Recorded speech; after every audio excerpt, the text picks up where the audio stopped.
শান্তির পৃথিবী চাই, ন্যায় সুন্দর স্বদেশ চাই, এই স্লোগানে আন্তর্জাতিক লেখক দিবস উপলক্ষে নারায়ণগঞ্জে বাংলাদেশ রাইটার্স ক্লাবের আয়োজনে হয়ে গেল দিনব্যাপী লেখক সম্মেলন। গতকাল সকালে জেলা পরিষদ কার্যালয়ের সম্মেলন কক্ষে 4টি সেশনে এ সম্মেলন অনুষ্ঠিত হয়। প্রধান অতিথি হিসেবে এর উদ্বোধন করেন বিশিষ্ট কবি ও বাংলা একাডেমির সাবেক মহাপরিচালক কবি মোহাম্মদ নুরুল হুদা।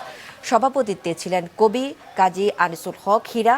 অনুষ্ঠানে বিশেষ অতিথি ছিলেন মাছরাঙ্গা টেলিভিশনের সাবেক প্রধান বার্তা সম্পাদক রাশেদ আহমেদ, শাওন আহমেদ, সানাউল হক, বাংলাদেশ রাইটার্স ক্লাবের কেন্দ্রীয় সাধারণ সম্পাদক, নারায়ণগঞ্জ কলেজের অধ্যক্ষ ডক্টর ফজলুল হক রুমন রেজা, কবি মজিবুল হক কবির।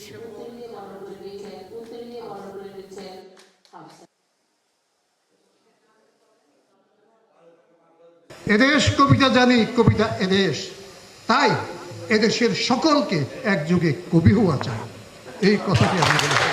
অর্থাৎ কেন আমার তখনও যদি কেন মনে হচ্ছিল মানুষ যদি কবি হয় তাহলে অকবির মতো কোনো খারাপ কাজ সে করতে পারে না।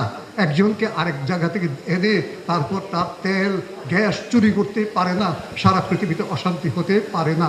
কাজে এদেশ কবিতা জানি, কবিতা এদেশ। খারাপের নজির দেখাচ্ছে, সবাই পৃথিবীকে অশান্ত করছে, কে কাকে গ্রাস করবে, আগ্রাসনবাদী শাসন আজকে ভরে গেছে পৃথিবীতে। সেই জায়গায় এই ধরনের আলোচনা, সংস্কৃতির চর্চা বেশি দরকার। সাহিত্য চর্চা অপসংস্কৃতিকে দূর করে, অপসংস্কৃতির বিরুদ্ধে রুখে দাঁড়ায় এই সাহিত্য। অবক্ষয় চলছে, লোভের হাতছানি চলছে, এরকম মুহূর্তে কিছু মানুষ সমস্ত লোভ লালসা উপেক্ষা করে শুধুমাত্র সাহিত্যের সঙ্গে যুক্ত থেকেছে, নিজেকে যুক্ত রেখেছে। এটাই আসলে আমি মনে করি বিশাল ব্যাপার।